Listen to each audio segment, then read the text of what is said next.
The best place I've ever traveled to is definitely Tanzania, Africa.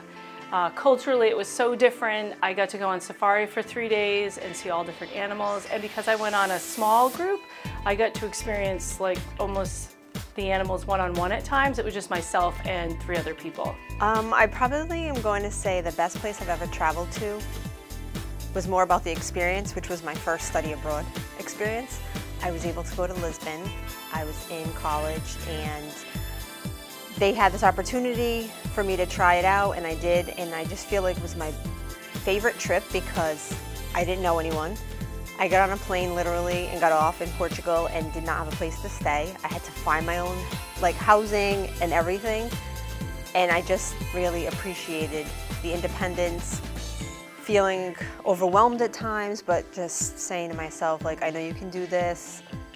You've got this. Even though I lost my bag, they lost my luggage, everything that could have gone wrong did, but I feel like that was my favorite experience. I would recommend a beginner traveler to go to a country probably where they already speak English. So I think Ireland or England would be a good choice, maybe Scotland. Particularly London is a great option because there's so much to do. It's a bit like New York City. I actually even like it better than New York City. And you don't have the anxiety about the language barrier. Beginner traveler, I definitely think it's important to know where you're from, here. So if you're from Massachusetts, travel your state, make sure you're comfortable with knowing directions and where to go if you don't have a GPS or if you didn't have a map, what would you do? But I definitely would say Europe. I think that's a great place to start if you're leaving the country. In the United States, state parks, museums, Washington, D.C. is fantastic. Grand Canyon was one of my favorite places. Hawaii is awesome, but it's a long flight. So for the first time traveler, I'd say a little bit overwhelming. Maybe a direct flight somewhere to Florida, that's easy, just to get your, get the feeling down and know what it's all about.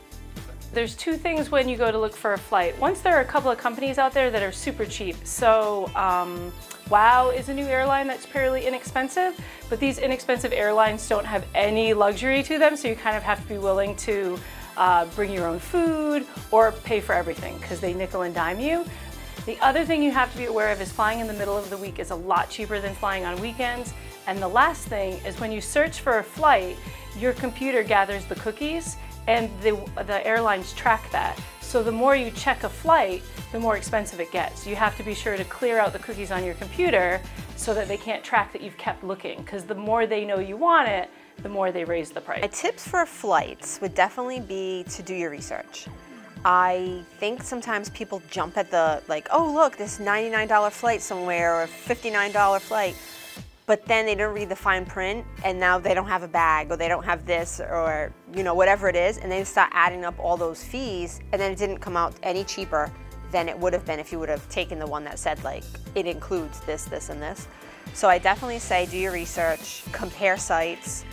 I end up most of the time traveling and booking my flight through the actual company. So I've traveled on a variety of airlines between Hawaiian, Aloha, American, United, TAP, SATA, Azores Airlines, British, Air France, Iberia, so many different companies.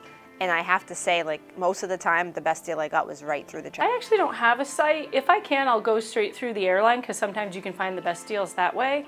However, I have used Travelocity. I've used all of them, Cheapo Air, Travelocity. I just check them all because on different days or different times, sometimes you can get the best one through the airline. I just booked one through Swiss Air, and that was cheaper than anything on any of the websites. So you gotta look everywhere.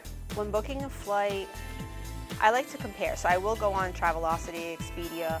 I will look at all of them, booking, but I really find the most true information is on the actual website for the airline and then AAA.